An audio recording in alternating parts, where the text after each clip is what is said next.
Hi, I'm John Maxwell. When the top companies in the world are looking for trainers, speakers, and coaches, there's one name that stands above the rest, and that's Maxwell Leadership. Our certified team members have gotten proven results for companies all over the globe, and our reputation, I'm proud to say, is second to none. Some of our members have risen to the top of their profession, including the one you're going to meet today. I proudly introduce you to my friend Bob Fabian Zinka. Welcome to the Leadership and Success Podcast with your host, Coach BZ. If you need to develop into a better leader, this podcast is for you. If you want to achieve a greater level of success, this podcast is for you. His mentor, Dr. John C. Maxwell, said it best: everything rises and falls on leadership. We hope to inspire you today and provide you with an insight that has the potential to positively impact the trajectory of your life. Welcome to the Leadership and Success Podcast.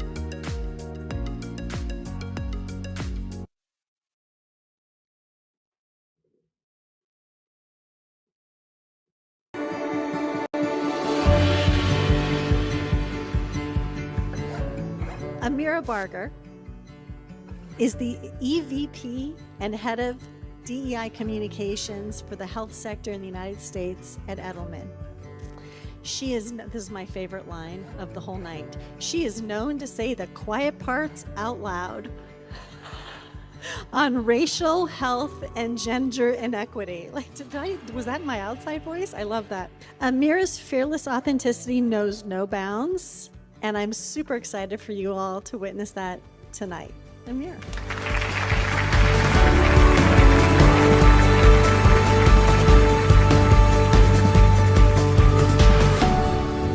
So here's the story. When our team received your nomination and first brought it to me, they and I initially thought you were an internal DEI practitioner, which I hang out with DEI practitioners all day long, love them. But your role has an even greater reach than that. Am I correct? It does. Tell us about that. Yeah, so I work across every industry at Edelman, namely health. Health is my first love. I don't lead our internal DEI work, but I get to work with governments, nonprofits, and Fortune 500 companies all across the world to think about both the internal employee experience in terms of inclusion and belonging, and then also the consumer experience. How are we providing services and products? And one of the reasons I got into the healthcare sector in particular with Edelman, we have a lot in common. We both wore the color of the year. We both spent a lot of time in Orange County, and we were both pastors' kids. Oh, wow. That one you didn't know. Yeah. And so as a child of ministers, we actually spent a lot of time in the middle of the Pacific, in the middle of nowhere, on the tiny island of Guam. And I'm the second eldest of 8 children. Healthcare was one of the toughest areas for us because of the lack of access, because of the astronomical cost. It grew this passion for healthcare for me, which is why I entered the world of healthcare at Edelman. And I've had a lot of great experiences to help people. And one of my favorites is actually right here locally. I led the team that opened the Bernard J. Tyson School of Medicine for Kaiser Permanente right here in Pasadena. Thank you.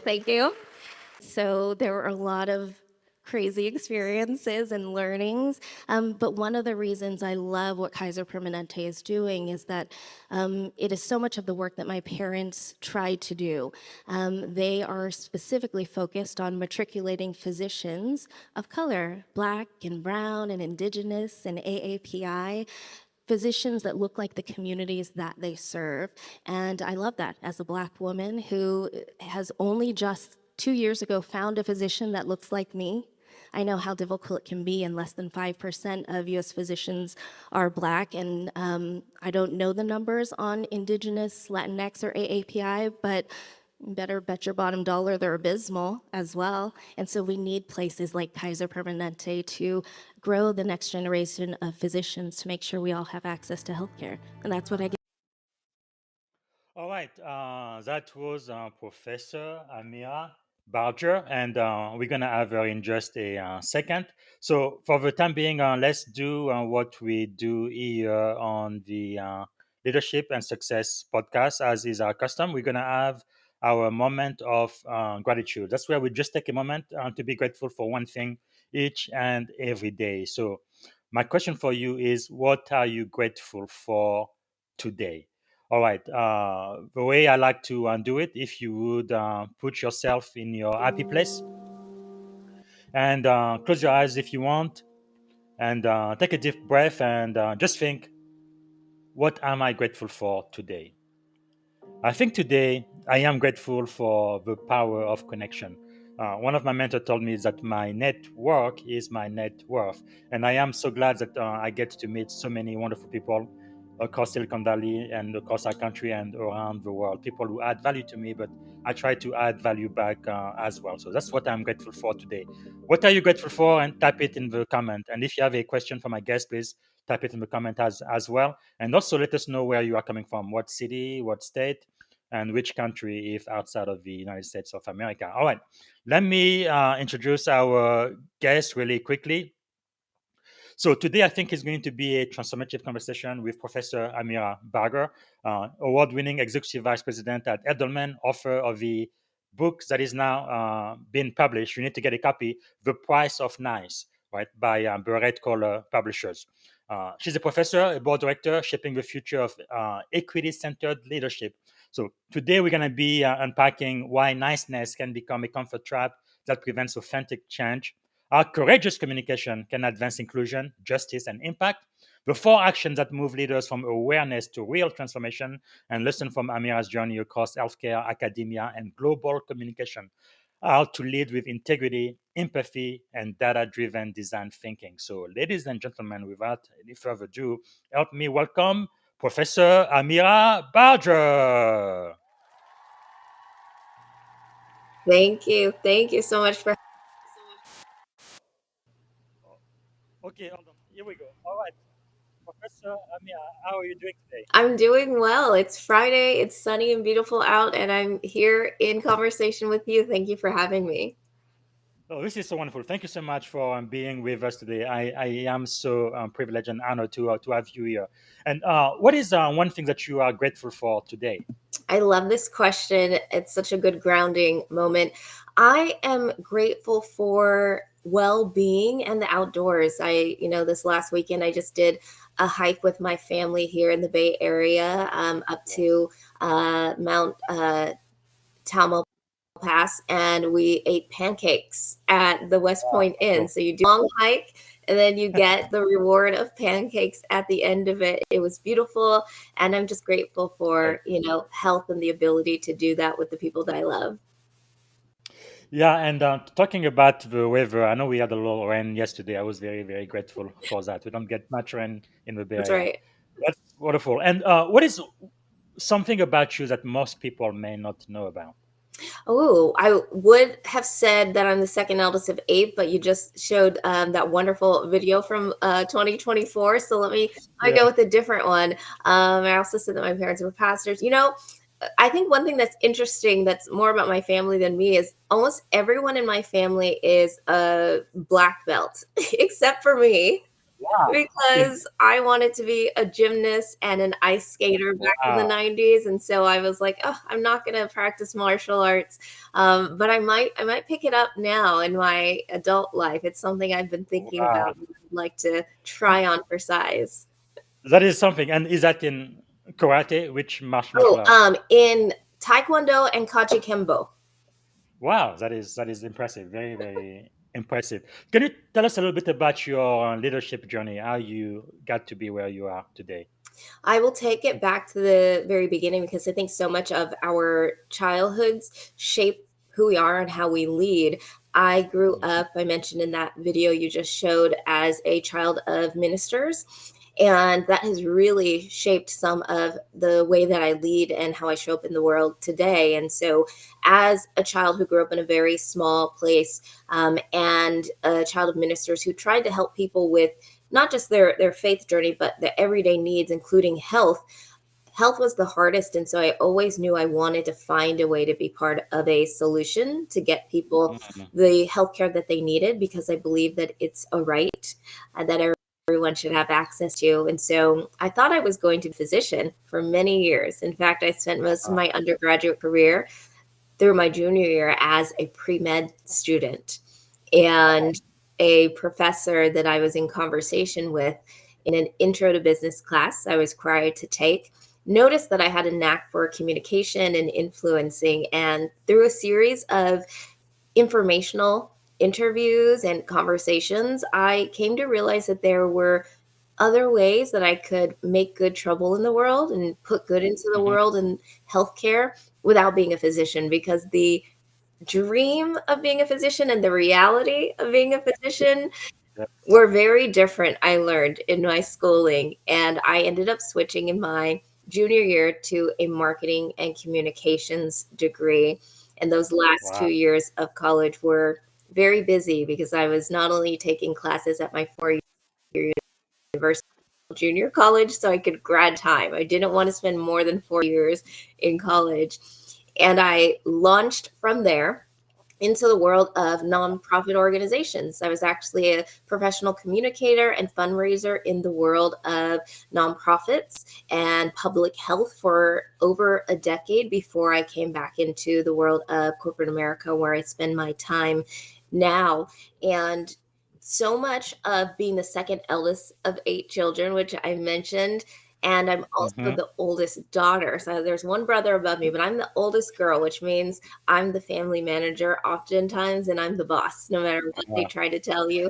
And that definitely shaped me as a leader of, caring for the people entrusted to me and leading in a Wow. way that I'm modeling the behaviors and in some ways giving people permission to practice what they need and to show up how they need to in the world as well.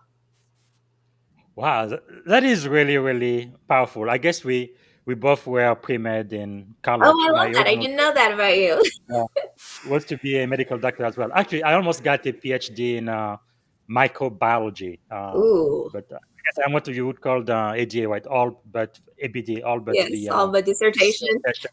But anyway, anyway, what is more? And also in my family, I was the oldest. I had a younger sister and a younger brother. I always felt Mm, that responsibility of no, helping raise them with my parents. I guess so. I guess I was a leader since I was a little kid. At least I felt that responsibility. yeah. Anyway, wow, that is really fascinating. Now, in your book, The Price of Nice, that is such a bold, bold, big title. What personal or professional experience first made you realize that niceness was holding people and organization back?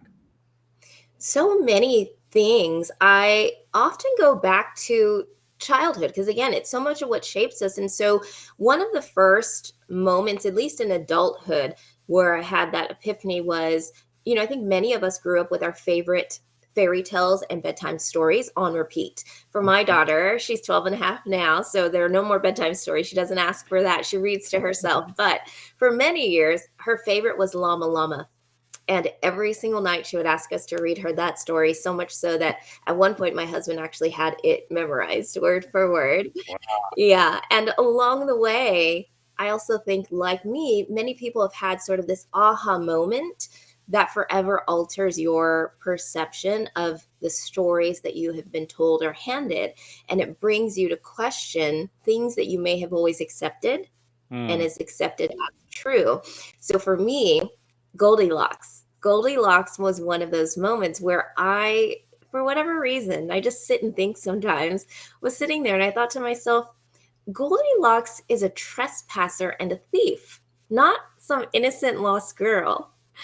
And then it happened again, and it hit me with the giving tree. That was also one of my favorite stories as a kid, where this tree gives of itself every year to this boy for all the things that he needs, a stump to sit on, a house to build. And I thought, the giving tree is sold to us as a story about generosity Mhm. and giving. It was actually a masterclass in toxic relationships and self-sacrifice. That's what I thought to myself. And so these stories that have shaped how we understand the world, and they continue to until we step back and think to question them. And Mm. that's exactly what I wrote an entire book about, is to help people to consider the world beyond what we've Yes. been conditioned to accept. Wow, that is very powerful. Being a great communicator, I guess storytelling is extremely powerful in the way we have our belief and we kind of Right. filter out everything that we come in contact with. So, Mhm. in your book, you do challenge all of us, challenge the beliefs that comfort equals civility. So, how can leaders learn to embrace discomfort as a pathway to growth rather than a threat?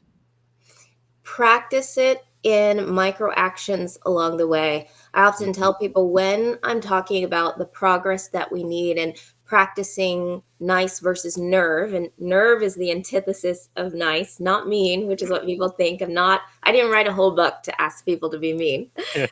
antithesis of nice is nerve. And when you're practicing nerve, I often, liken it for people to a muscle.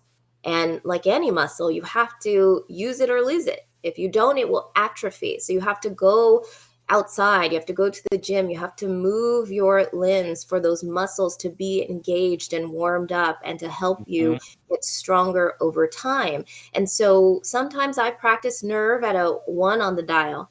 Sometimes it's a 10 on the dial, depending. And that dependency is context, who I'm in community with, who I'm sitting across from. Am I in a place or an institution that is safe for me to practice nerve and to speak up?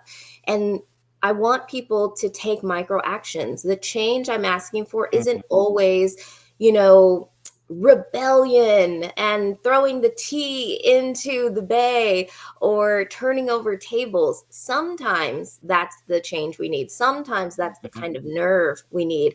And other times it's the micro actions of, in a meeting, force yourself for the next 3 meetings you have to ask one more question. Ask Mm. one more question that elicits greater conversation, thinking, or consideration. The next time you hear someone interrupted in a meeting, in the meeting, back them up and say, actually, I was really interested in what Bob was saying. Bob, can you Mm. go back and explain more of what you meant? Powerful. The next time someone says the quiet part out loud or the uncomfortable thing, instead of pulling them aside in the bathroom saying, I love what you said. I had the same question. I agree. Say Mm. it in the room. You know Wow. what? I agree with what Amira just said, and here's why. And I'd like to back her up.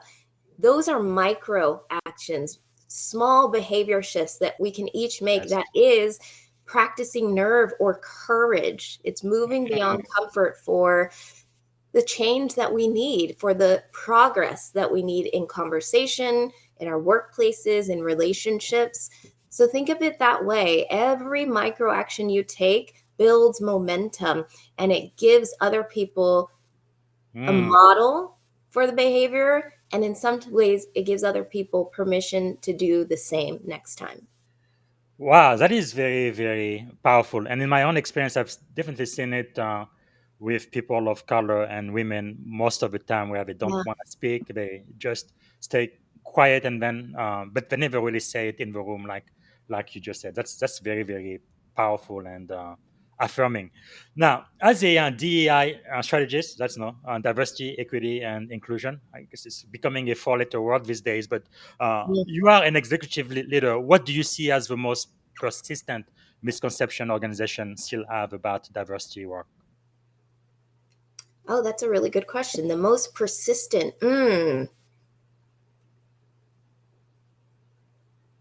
That it is something that is relegated to leadership. Mm, I talk about diversity, equity, inclusion as the behaviors that we all need to participate in and shift, and the ideas that we all need to unlearn and relearn.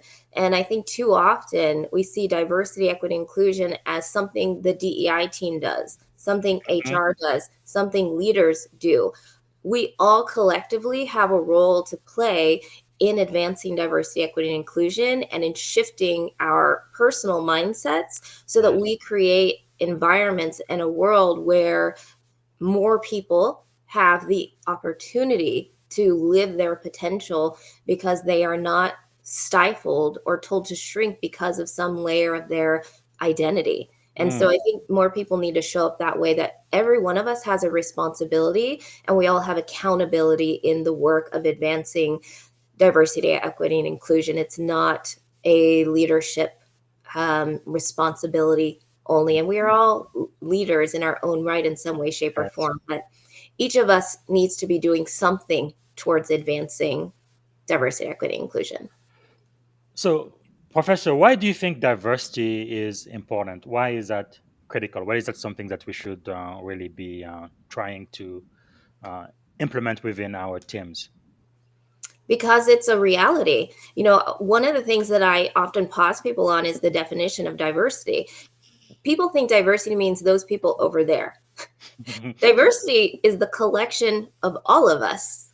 Wow. That's the reality. It's important because it has to do with all of us. And we should all care. And I think if we live in a world, particularly in these corporate spaces where diversity is only seen as something for Black and Brown, Mhm. disabled, women, or LGBTQ plus people, we will never take the steps forward that we need. Diversity is literally the collection of all of us. That includes traditional power holding groups, i.e., white men. Diversity is something that affects all of us. We all need to care and we all need to have skin in the game of advancing it.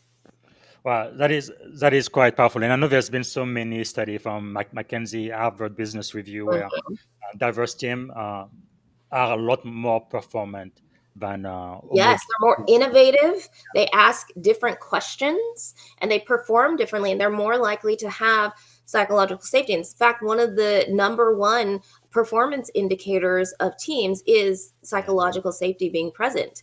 And in order for that to be present, we need to have a growth mindset and the open mindedness as people to have people show up in ways that cycle that telling the truth and living your truth are safe, expected, and rewarded, and we Wow. don't have that right now.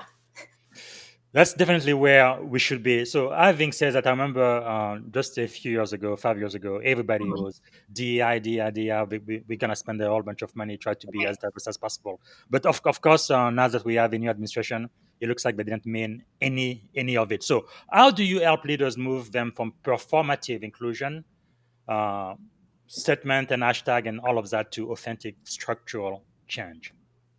We have to start with behavior. I was just in a conversation earlier this morning where I talked about psychological safety, for example, and too often leaders see it as a emotion that we're fostering instead of a condition that we are engineering, meaning that psychological safety, diversity, and inclusion, those things require structural change. That means policies, practices, behaviors, and beliefs.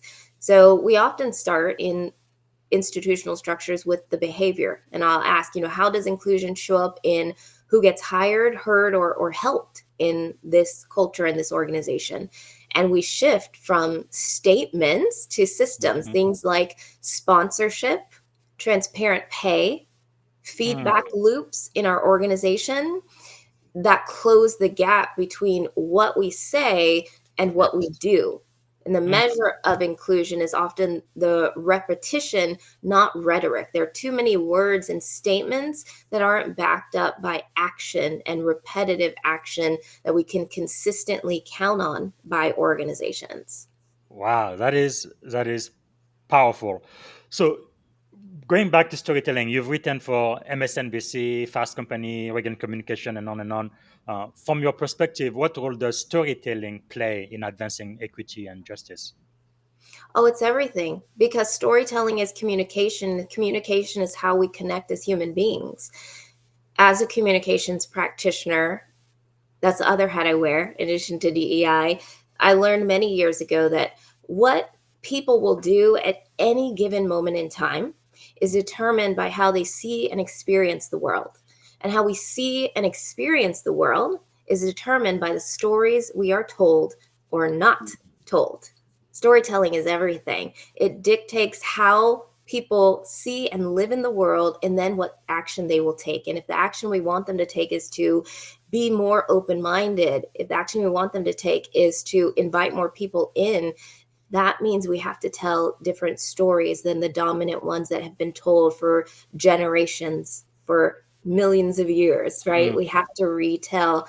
So storytelling is how we make the invisible visible, and it turns Wow. data into empathy and empathy into action. And in every justice movement we can think of, stories change what laws couldn't reach. They change hearts, which help change behaviors. And that's why I say stories don't just describe the world, they build it. You know, that quipped saying, words shape worlds. Yes. It's true.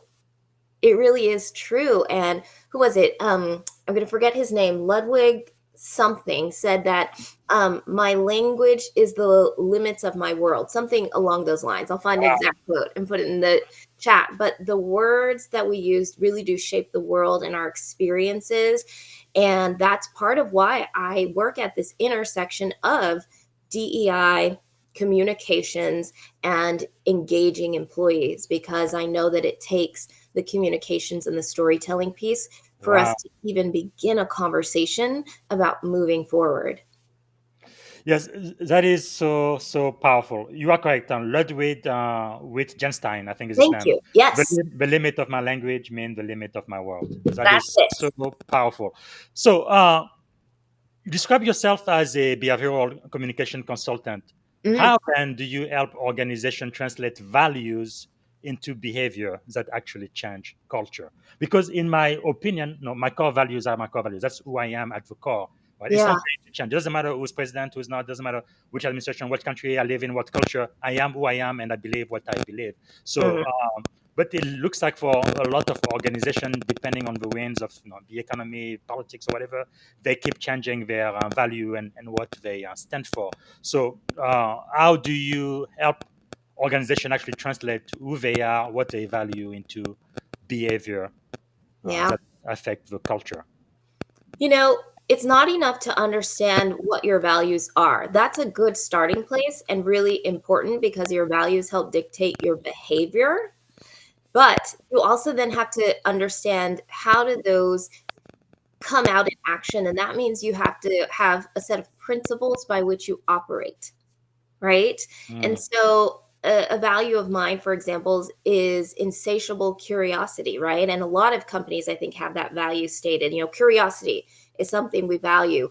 What does that look like in behavior? And so a principle we might have in practice as a company is that, like I said earlier, in every meeting, our culture is that we ask one more question. We don't leave the meeting until we ask one more hard question. That Mhm. could be a principle and an action for how you live that value. So understand your values, certainly, but how are you going to act on your values is the piece that so many, both individuals and institutions, miss. They don't have a set of operating principles for how they move through the world. And it can be simple Mm. things. Like I teach my child, we leave people and places better than we found them. You leave a restaurant, you fold your napkin, you push your chair in, you put your forks on the plate. That's a principle. That's how we as a family move through the world, right? And that taps into the values that we hold. But there are behaviors that we're shaping that dictate how we move through the world. I have a code for how I live, a code.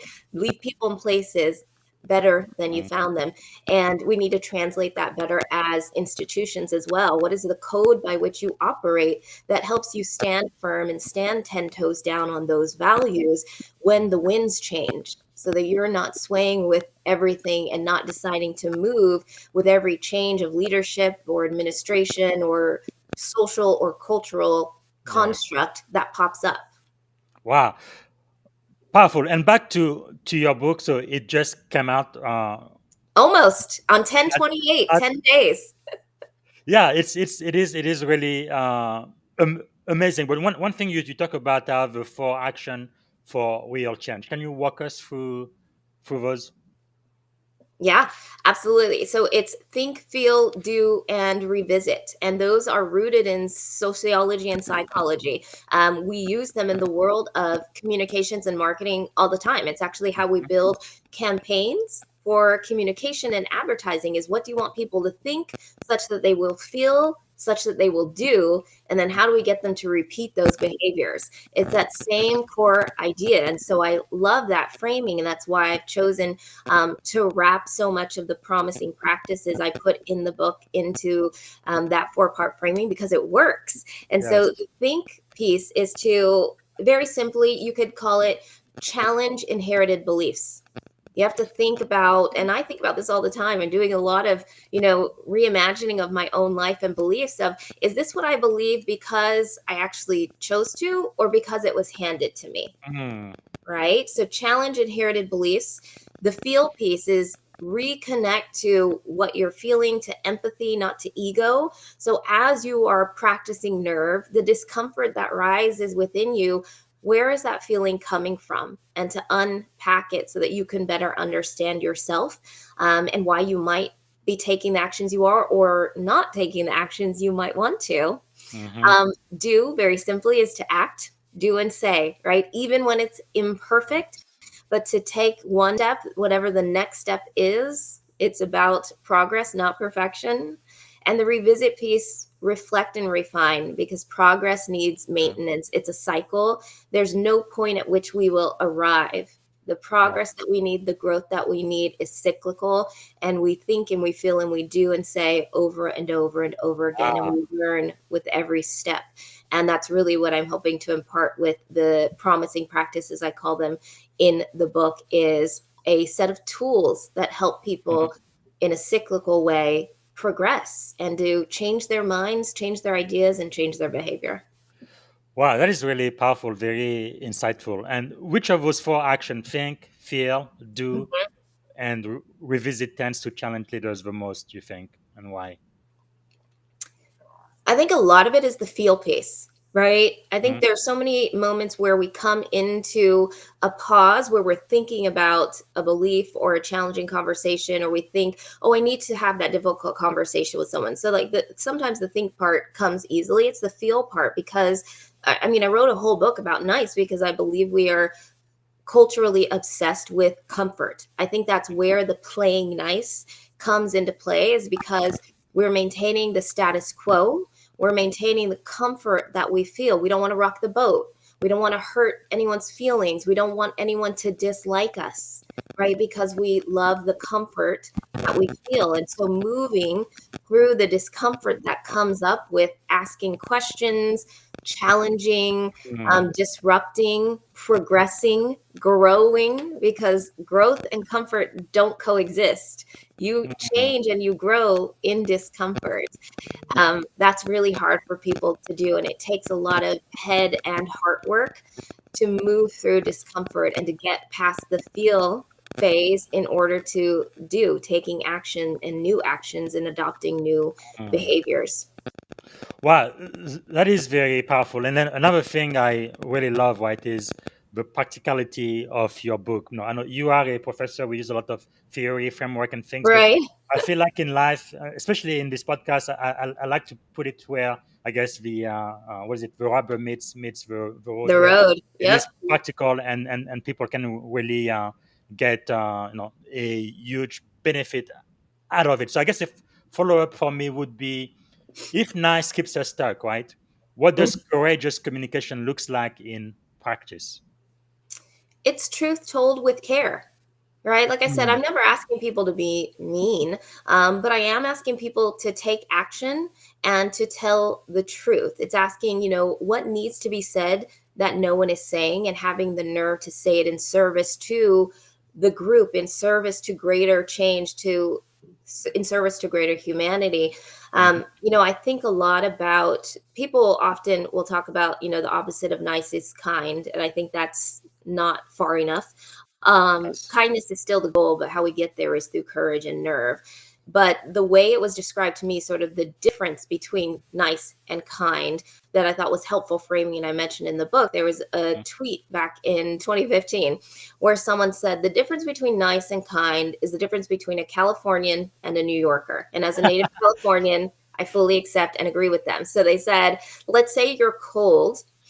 You're walking outside, you're cold, you didn't bring a jacket, and you say aloud, I'm freezing cold, I don't have a jacket. A Californian would walk by and say, I'm so sorry you're cold, that's really sad, and keep walking.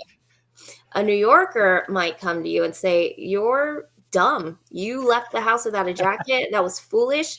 They take their jacket off of their back and hand it to you. That's kind. They took action. Were they a little gruff and rough around the edges in how they Yes. delivered the message? Fine, sure, whatever. But they solved your problem. They took Mhm.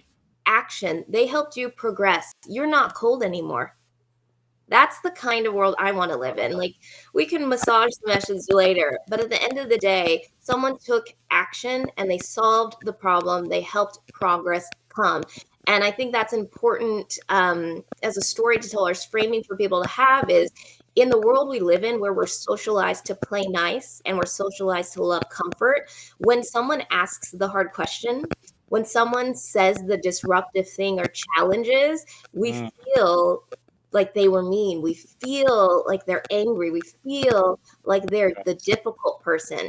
But in reality, they're the person trying to keep you from being cold and freezing outside. They're challenging and disrupting in service to the greater good. There might be some discomfort felt in the immediate moment, but that discomfort is small in comparison to the discomfort you will feel if no change and no progress comes, if you're outside and you freeze to death. That is powerful. So the last question I'm going to have for this segment is, if every listener left this episode with just one action to take tomorrow, actually today, to take right now, to create real change, what would you want it to be? Just one. Mhm. Let's see. Let me think. I'm thinking. Just It's one simple. is so hard. Yes.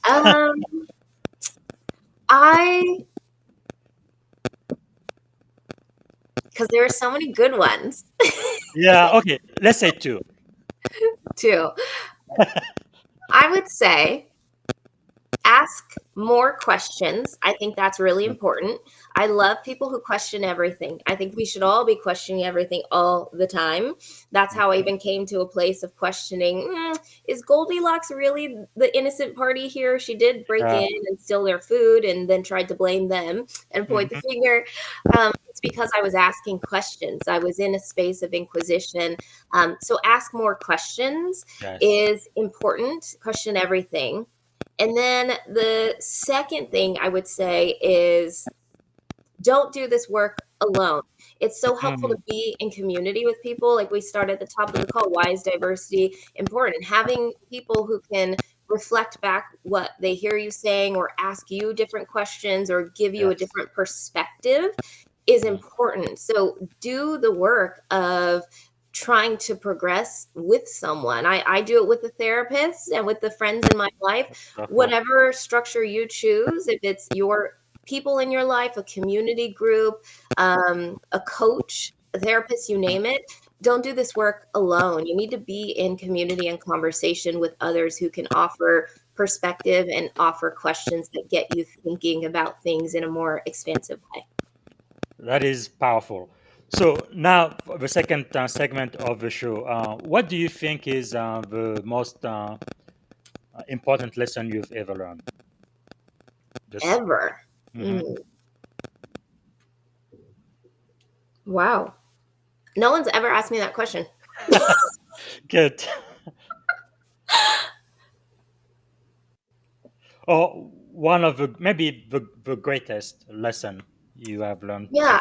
Well, I think it's that everything is constructed. And I think that's important because, and it takes me back to the book, how I write about how nice is a social construct. And what is a social construct? Yes. It's literally a made up rule. Think about borders. What are borders? Imaginary lines we drew in the Yes. ground. Time. What is time? Money. What is money? Race. These are all made up rules. They're not inherently or empirically true. We Mm-hmm. made them up and we collectively agreed to them as the rules that we live by. And if something can be constructed, it can also be deconstructed, which is why I wrote a whole book about nice, because we need to deconstruct it. Yes. And that's what I've been doing the last 20 years, from deconstructing my obsession with being the nice girl to my faith, even to my beliefs about justice and the world and the workplace. If something can be constructed, it can be deconstructed. And those micro actions that I'm taking and hopefully giving others the blueprint for and the permission for, they build the momentum that we need to deconstruct and to build something greater, because I don't believe the world that we have today is the one that many of us want. And I don't think it's the best version we have. And if we need to reimagine the world, it means people need to be in the headspace to understand that we can deconstruct and then reconstruct something new. That is very powerful, definitely, and give the people back their agency. And because Yeah. sometimes in life you kind of feel like you are overwhelmed, there's nothing you can do. And so, having said that, then what do you think is the greatest leadership advice you have received so far?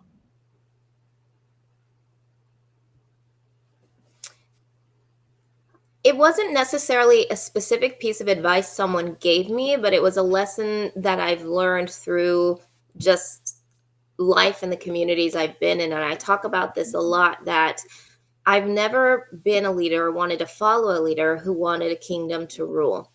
I've Mm, always wanted a foundation to build on and a future to build towards. And so wow. I talk a lot about, I don't need subjects to rule, and that's weird behavior to me, and I think a lot of leaders move through the world that way. Yes. It is my role as a leader to lay one brick in the foundation, maybe three bricks, Hmm. but everyone has a responsibility to lay a brick. We are all bricklayers. Yes. My brick looks different than your brick, than the next person's brick, but we all get to participate in building this thing together. And so I don't follow or subscribe to leaders who are looking for a kingdom to rule and subjects to oversee. I Hmm. look for leaders who are building towards something and looking for Yes. others to build alongside them. That is very, very powerful. Really, the essence of servant leadership. And I Yeah. really love the way you do storytelling with imaging. It really brings it home. It helps me. I'm a visual Yes, thinker. I need to see that's it powerful. in Hmm. things that I understand. So whenever I can paint a picture, I try to. That is quite powerful. So, what do you think, with all of the accolades you've had, what do you think is the secret of your success?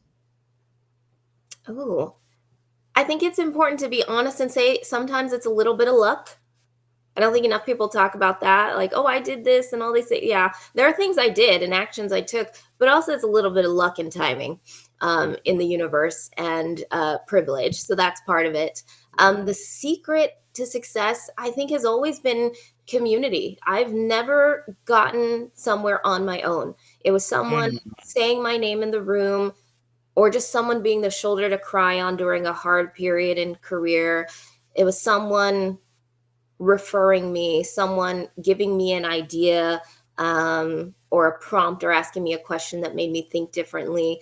It's always going back to community for me, is wow. that that's the point of all of this. Is, we live this life with other humans, Yeah. and we each pour into one another, and it's about the mutuality and the reciprocity that comes with building relationships with people. Mm. I have something to give and you have something to give. We both have skin in the game. And I think that's really important, to remember. So it's been not going it alone ever. That is quite powerful. So, as a leader, what are you learning right now? Ooh, it's not lonely at the top.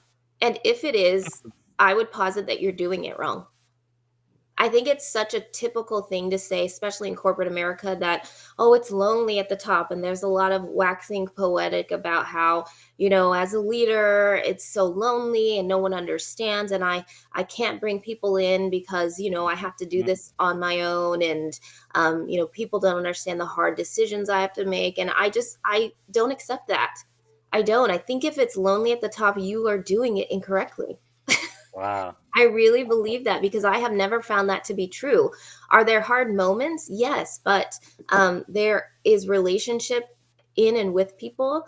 That's something that I'm still working through the entirety of my thoughts around it. But so far, where I've gotten is I don't accept that it's lonely at the top. And I think a lot of people must be doing it wrong. Very, very insightful. I know one of the biggest, most challenging job I've ever had was becoming a commanding officer in the U.S. Navy. Mm, You are really at the apex of your career, and you are the last person who makes no. The buck stops with you, right. basically. It is such a huge responsibility. Yeah, at time, I guess depending on how you view things, you may think, man, I am so lonely. I am the only one here, and I have to make the last decision. But the truth is, you do have a team. You have an executive officer, Right. department head, senior leadership that you can reach out to, and then together come up Mhm. with, because you don't have all of the answers, right? Any leader who says they have all of Right. the answers, they are lying, right? Like you say, it takes a They are community, lying. doesn't it? Yeah, and I think it's the reason why it comes up for me is because we live, again, social constructs, we live in a corporate space where so much is about hierarchy. And I think that's why I refuse to accept it is if you see yourself as the top of the hierarchy, of course it's going to be lonely. That's not how I Yes. view leadership. Like I say to my people, no one works for me. That's weird language to me.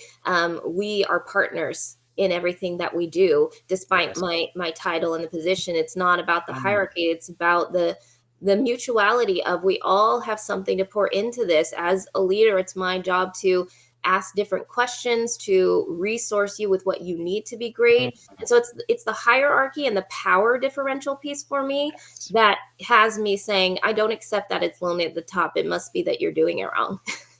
That is powerful. Definitely a better way to look at it. So we know about all of your successes, but how has failure shaped your life? I like to show this look on I have. This side says success, this other side says failure. Oh, I So love two that. sides of the same coin. Can you tell us about how failure has impacted you? It makes lessons really durable. Let me tell you, when you have an experience, it's something that you don't forget. And I think a story is the best way to tell it. And so, one way that I failed is in workspaces, there are these things that we colloquially call sacred cows. A less insensitive way to say it would be darling systems, Mm-hmm. right? And in one organization that I worked at, we had a sacred cow, and it was our CEO, Marty, we will call him. And, those sacred cows are the rules, habits, leaders, the things that you don't touch or change. You don't challenge them. They're so sacred that this is how we've always done it. This is how it has to be. And this CEO was that. He was considered this visionary in the community, but within our organization, he would not accept feedback or critique. And he Mm. really bristled at that. And he only surrounded himself with yes people. And for a Wow. long time, I was a yes person. And our executive team and our board of directors, one way that we failed was that we never challenged his behavior. We would talk about it and talk about him, but we never directly addressed it. Even our board, who had the actual power and the most power, they were certainly of the same mind that me and the other executives were about his behavior, but they never took any action or did anything. And I, so I wonder if they were trying to be nice. My goodness. they were. Exactly. And that's my point is we failed. That's why I wrote a whole book about it, because I've failed enough times that these lessons are now durable. Mm-hmm. And we had this big meeting coming up, and we were going to Capitol Hill in DC to sit down with Congress people to try and secure $9 million for a project we were doing.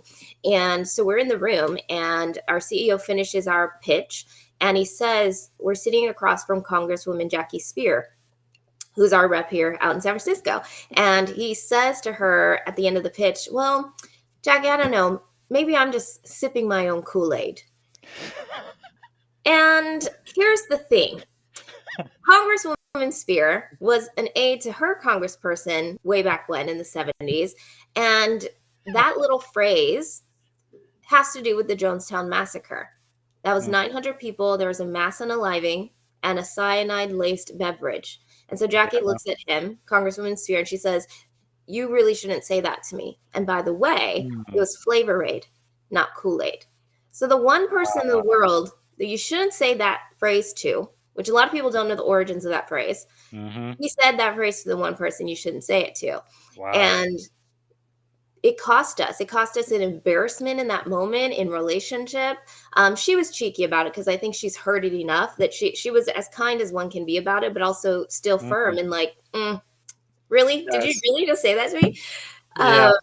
And so that's the cost of playing nice, I think. And that's where I failed for so much of my career. Hence that now I wrote a whole book about it, is I played nice for a really long time. And I valued the comfort that I had come to know as opposed to the discomfort of rocking the boat, asking questions or pushing back or aligning with people who could push back. And in this instance, it could have been our board of directors. We could have made a plan, you know, and set things right in terms of the CEO and his behavior. And that was just one small iota of his behavior. Wow. And so failure has shaped me in that those lessons become so durable.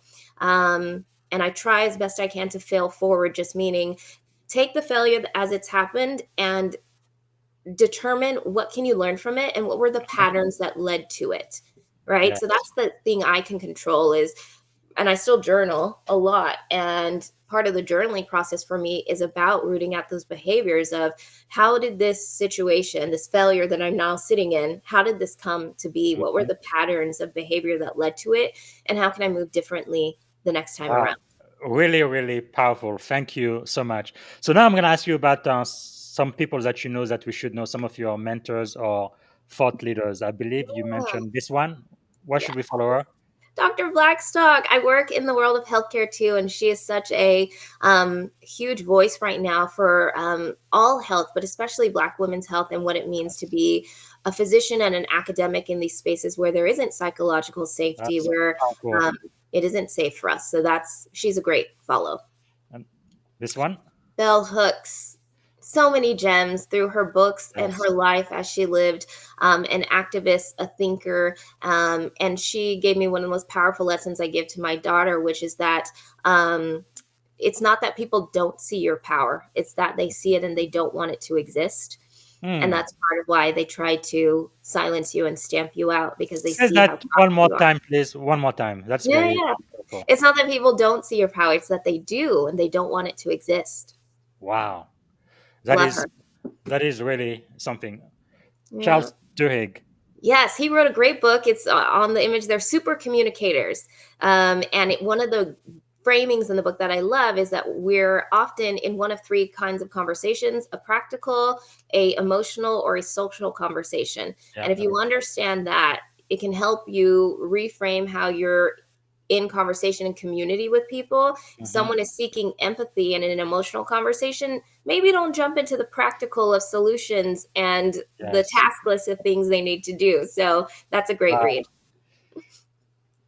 Adam Grant, he's just a great thinker. A lot of great nuggets here and there about framing of how to think about leadership and the psychology around it, backed up with a lot of research and studies, so that it's data driven, which I think is important and helpful to the conversations we're having today about the workplace.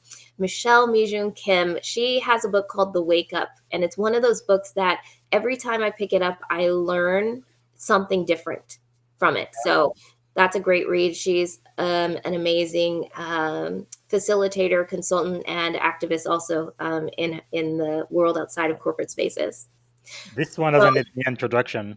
No, everyone knows Noam Chomsky. He wrote with Edward Herman the book Manufacturing Consent, which is up here. So that's why I'm looking over there. I talk a lot in the world of communications about propaganda and manufactured consent. And this book was really transformative for me around mass media and moving people at scale, and what it means to behave in advance and fall into the trap of compliance from the powers that be. So Mm. it's a good thinking book. It'll make you think. It's thick. It's a thick one. Quite, quite, quite timely. And finally, this one. Miriam Kaba, who said, hope is a practice or discipline. Hope is a discipline. That's where I learned that from. Because I think in corporate America, many of us have heard the quip saying, hope is not a strategy. And I also reject that. But Miriam talks about it as a discipline. Hope is a discipline, something that requires action that we must practice. And it has use and it has purpose. And I think too many people wish it away as mushy and emotional, but it is transformative. All right. So if you could choose 3 people to have dinner with, who would you choose and why? They could be alive, dead, or mythical figures. Bell Hooks, she's no longer with us. Such an amazing writer and thinker whose just soul feels, I feel a kinship with her, though I never had the pleasure. Bell Hooks for sure. 2 more.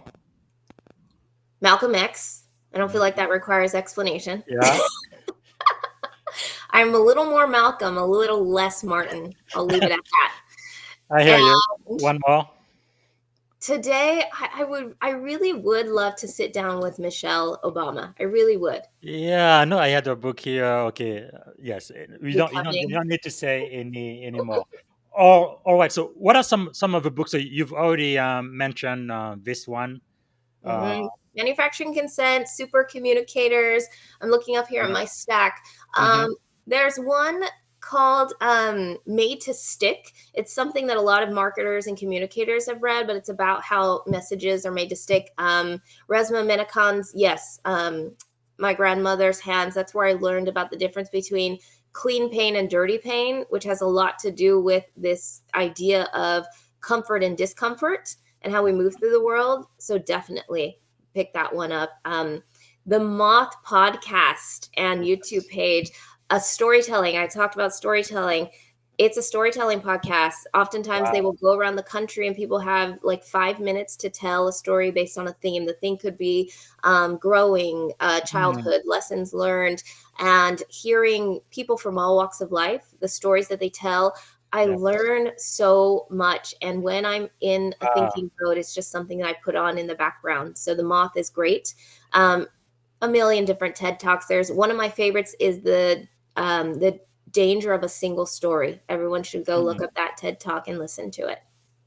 Definitely would. And of course, we want everybody to purchase the book. Please do. Nice. Price of Nice. I finally got the physical copies. Yeah, that's wonderful. Okay. We only have about 5 minutes left, so let's take this plan down. Let me see. Okay, let me ask you quickly. If you had one and only one day to live, what would you have liked your final contribution to be? Oh. Trying to think of how PC to keep it. If it were right here, right now, today, I would say there are quite a few systems I would burn to the ground very happily. Very good. And what is one problem you would like to solve when you wake up in the morning?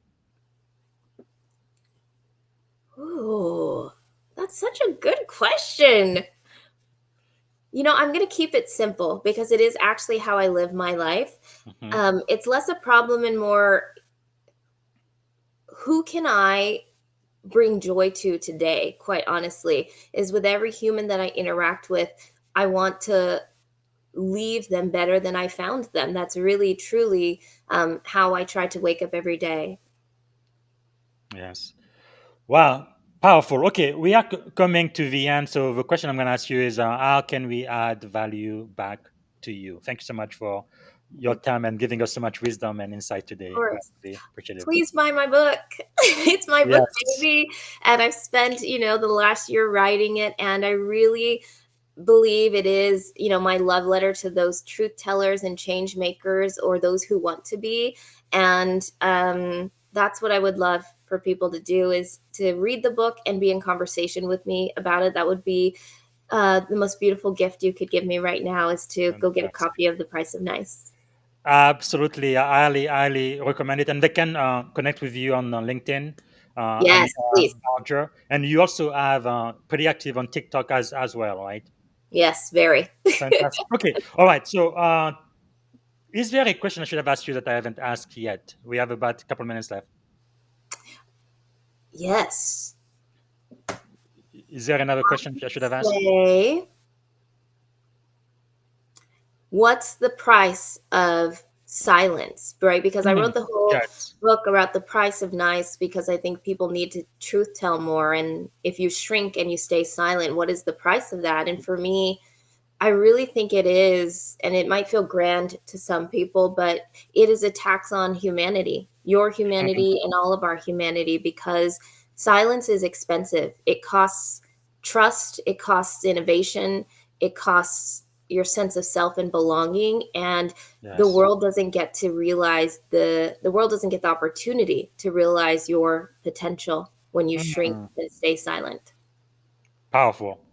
All right. So, if you could go back and give a piece of advice to your 17-year-old self standing at the edge of this incredible career you've had, what would you say to 17-year-old Amira?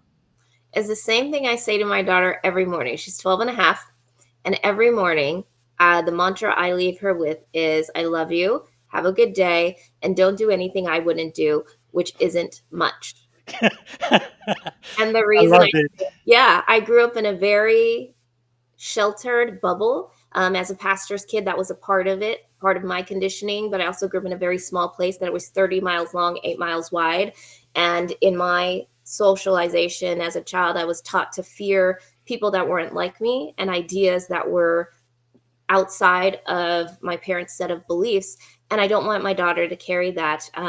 I've since expanded my world, and the things and people I was once taught to fear are the most beautiful things and people I've ever known and experienced. And Wow. so I want her to be brave.